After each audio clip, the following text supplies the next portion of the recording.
Good afternoon, everybody, and happy Thanksgiving. I'm sitting around in the house. We're taking an easy, relaxing day. I hope y'all are having a good Thanksgiving, and we're actually taking it a very light day. We're actually gonna hit up Cracker Barrel later. It's just me and my wife and daughter today, so that small of people, small of a crowd, rather. We're just gonna keep it simple today. But I had a situation arise the other day, and it prompted the idea for this video. Um, so I have kind of the opportunity to get a Lamborghini. And I was doing my research and looking at it, and um, I have a business that I'm getting ready to launch here, probably in the first of the year, and it would be a tool for the business. Um, Not to give too much away here, but it would be used more as a tool instead of a trophy.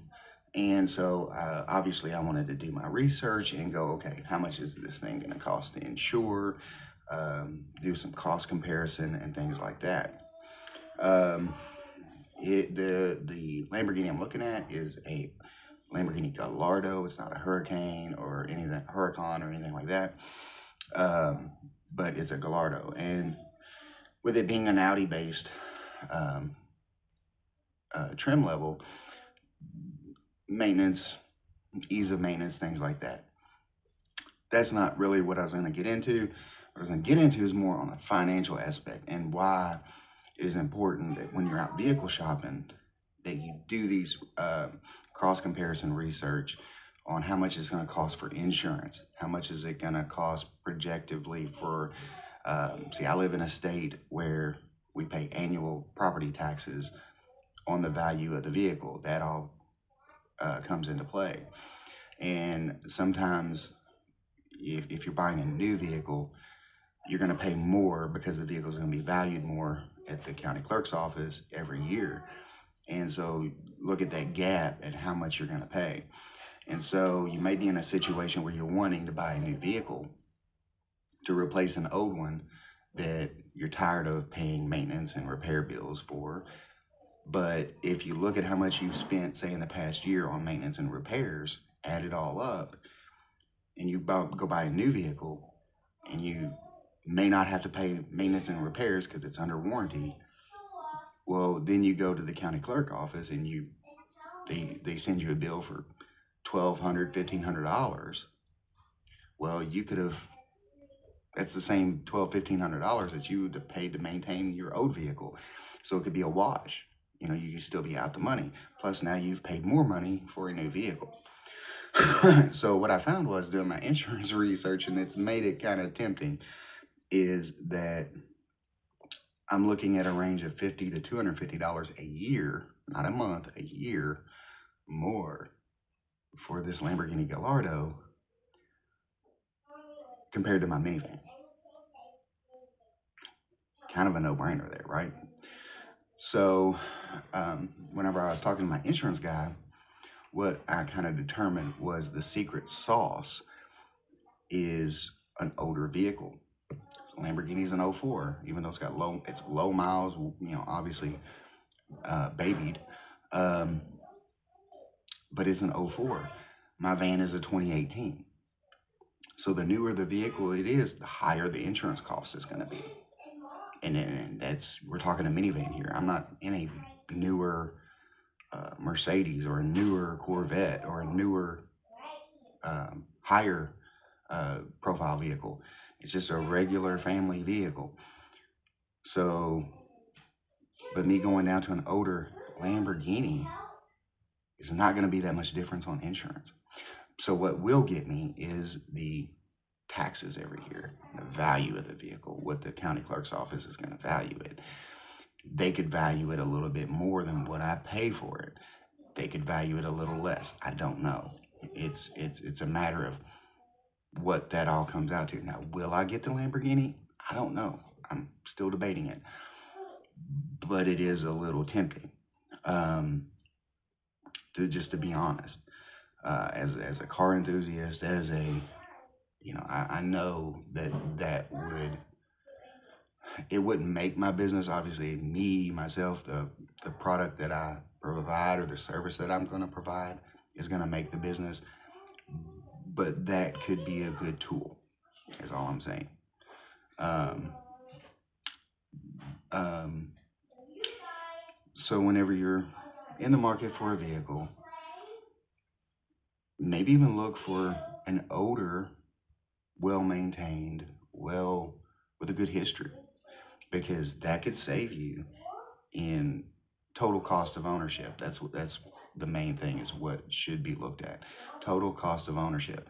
Because if in that ownership range in the next 5 years, 10 years, if you're paying inflated insurance, inflated taxes, that could be money that could be used to maintain and upkeep an older vehicle that's going to be cheaper, and you could maybe come out ahead by opting to go with an older vehicle. And me personally, I know this is my opinion, um, but the more technology that's in a lot of these new vehicles, that's just the more stuff to go wrong, the more to pay maintenance and labor, things like that for. So just something to consider. And it's not wrong to question, okay, if I'm going to spend the money, where would I rather my money go? Would I rather my money go on maybe maintenance for, we'll use this case, a Lamborghini Gallardo, or do I want my money to go for inflated insurance on a new, whatever, new common vehicle? You could end up being able to have a nicer, more prestigious vehicle just by simply going with an older route. Now, obviously, a brand new Ferrari or brand new Lamborghini or brand new Porsche is going to be very, very expensive on insurance. That's why I'm saying older. If you go older, it kind of levels the playing field, because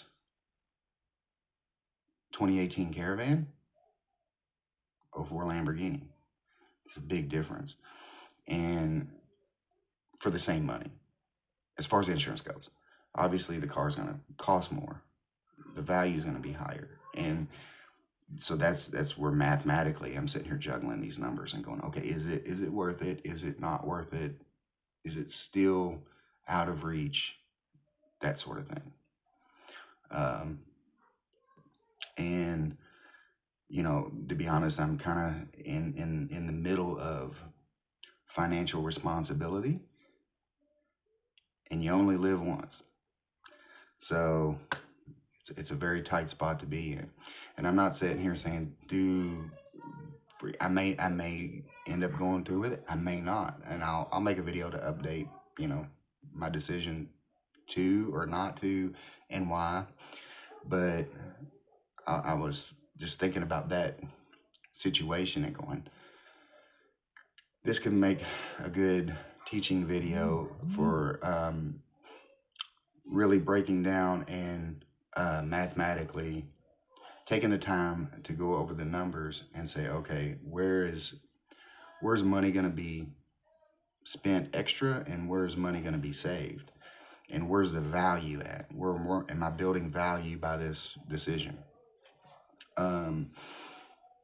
The one good thing I could probably say is maybe that a Lamborghini Gallardo is probably at rock bottom depreciation. If not at rock bottom, it's probably near that. So I think if I did go through with it, 5 to 10 years down the road, it could go back up in value or start the swing back up. But those kind of things are hard to predict. But it's safe to assume that excuse me, they're probably near the bottom of their depreciation run. Same with my Shelby, and that's another example that I can use in this, is whenever I was buying my Shelby, I was bouncing off with my insurance guy a new C8 Corvette, a 2019 Bullet Mustang, and for those of you that's just watching, the Mustang was more a tribute to my mom, and my mom had a green '67 Mustang, so that's why I was interested in the Bullet Mustang, because of the green. So the Bullet, 2019 Bullet, a new C8, and something in my gut says, hey, check out a um, '07 to '09 Shelby.